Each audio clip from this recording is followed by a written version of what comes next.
This is Adam Hooks. I'm a co-founder of ProjectionHub, and I'm going to walk you through our two-sided marketplace financial projection template today.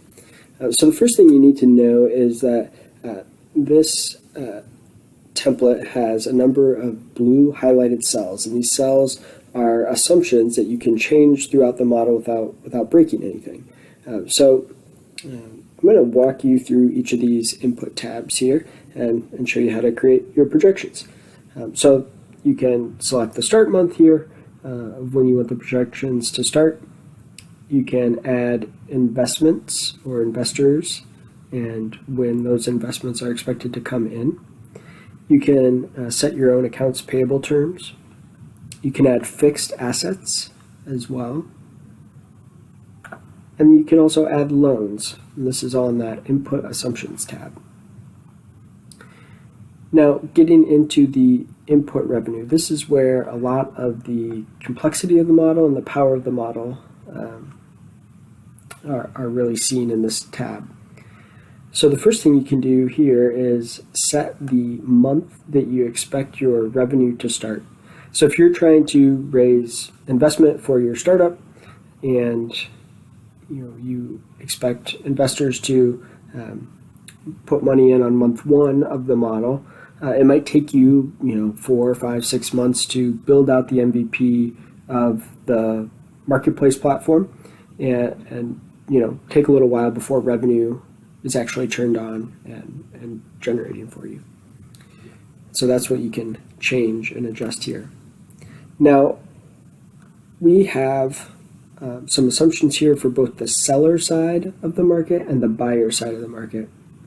And this marketplace model is going to be really good for businesses like an Airbnb or Uber or Upwork. Any time that there's a buyer and a seller, and the business that you're making the financial projections for is really the platform that's bringing the buyers and sellers together. It's not actually, the platform itself is not actually providing the goods or services, it's just bringing the market together. And so based on that, as a platform, you are going to need to do some advertising to bring sellers to the platform as well as buyers. And so we have the ability here to add advertising spend for the seller side and a cost per click of what you expect it will take to get potential sellers to visit the site, along with the ability to add organic visitors as well. And then you'll have your total leads. These are basically website visitors that are sellers, and a conversion rate of what percentage you expect of those sellers to turn into sellers on the platform. And then some percentage of those sellers will probably leave the platform each month, and so that's what you have here. Now on the buyer side, we do a similar thing. We have ad spend to acquire buyers, cost per click, organic visitors, and a conversion rate of some percentage of those buyers that actually end up turning into purchasers or buyers. Now, what we want to do is, and this is what makes a marketplace business really tricky, is that you have to balance the supply and demand side, both the supply and demand side. So you got to make sure that you have sufficient supply for your buyer demand, but if you don't have enough buyer demand, the sellers aren't going to want to list on your platform either. And so what we're doing here in this section is making sure that supply and demand model is working and is balanced. So you're going to put in, for example here, let's pretend this is a Etsy marketplace, and you've got a number of sellers and they're making handmade goods, and they can only make 5 units of their goods per month. And so this is going to calculate how many units, what is the maximum number of units based on how many sellers you have that are available for sale each month on the platform. Now we have units demanded per buyer, so we're saying that the average buyer is going to want 1.5 units per month. And so the maximum demand here is, based on the number of buyers we have, is 942.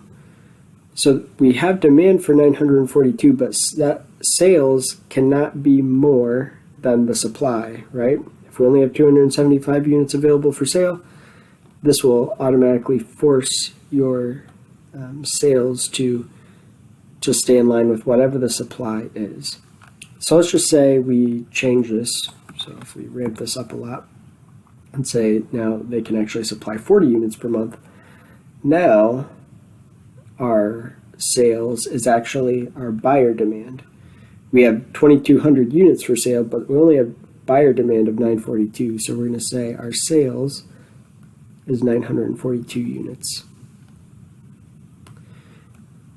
And you now down here, you can have this little matrix here, this table filled out with different levels or types of units available. So if you have, kind of different price points, types of units that you want to categorize, or it could be, if it's like an eBay, for example, you might put your different product categories like electronics or home goods, that sort of thing, listed here, and different average prices, and then a percentage, what percentage of your total purchases. So we say we have 942 purchases this month.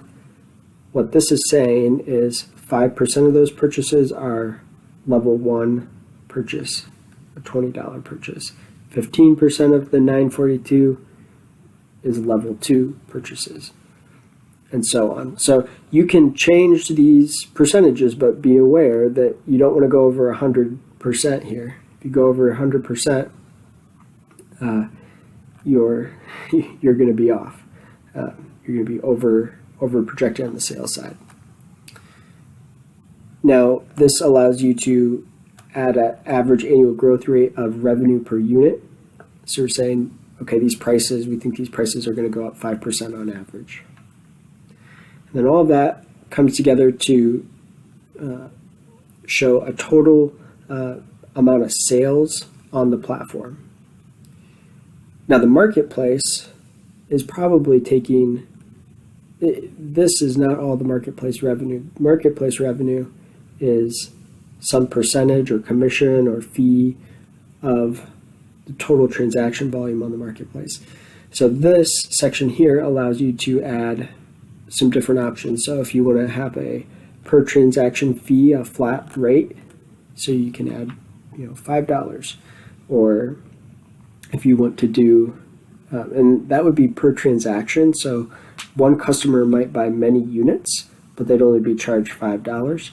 Or if you want to say, no, we're going to charge per unit fee, so maybe that's, $6 per unit. An example of what this really could be, it couldn't be anything. The fee could be anything, but if it's a physical good, this might be your shipping fee. So you might say, well, we're going to bundle all these together, and so maybe there's a $5 shipping fee, and maybe some of that ends up getting passed along to the seller. Could be done different ways. And then probably the main way the marketplace is going to generate revenue is probably some percentage commission of the total sale. And so maybe, could be 10% commission. And then down here we have a cost of goods sold as a percentage of revenue. So this should be cost of goods sold for the marketplace itself. So this might be, the marketplace might have expenses like credit card transaction fees or infrastructure costs for the software that fall into cost of goods sold. That's what you could put here. Jumping into our input other expenses, we can add different expense categories here. The one thing I want to point out is that they can be a fixed dollar amount or a percentage of revenue.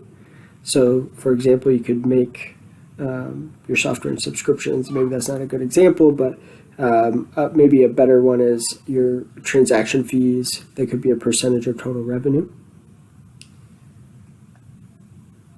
And you can see maybe a sales commission.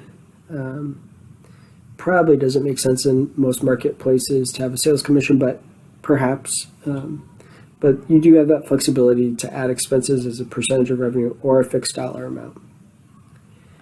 Now, jumping onto our salaries tab, you can add individual job titles, positions, their base salary, benefits, employer taxes, what month they start, month they end, if you think that position is going to end, and then how many of that particular employee do you have. So if you have like a customer support or something, you might have 5 or 10 of those particular employees. You don't have to add each one individually. If they're all paid around the same salary and start at the same time, you could just add 10 all at once here.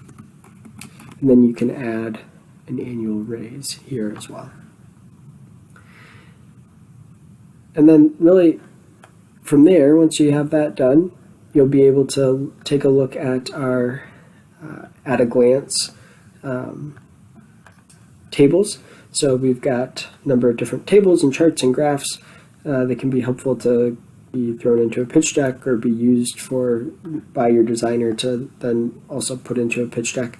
Can show you, how much funding is required to start, what was raised, how those initial funds were used. So a lot of helpful charts and graphs there. And then you can take a look at the up to 5-year income statement, projected income statement, projected cash flow statement, and projected balance sheet. My numbers are too large here, so it's going off the page. And your projected balance sheet, and then you have your projected income statement by month, so you can see that each individual month for 5 years, cash flow statement by month, balance sheet by month, and our investor dashboard, which gives you some flexibility to allow the investor to come in here and make their own changes. So what this is going to do is it's going to pull in the numbers from your model here. But then let's say the investor wanted to say, well, what if we invested more and we could really ramp this up? And so the investor puts in their own assumptions here in blue, and then they can see the impact on the modified income statement. So this would be after the investor makes their changes, what does the income statement projections look like versus your original projections over here.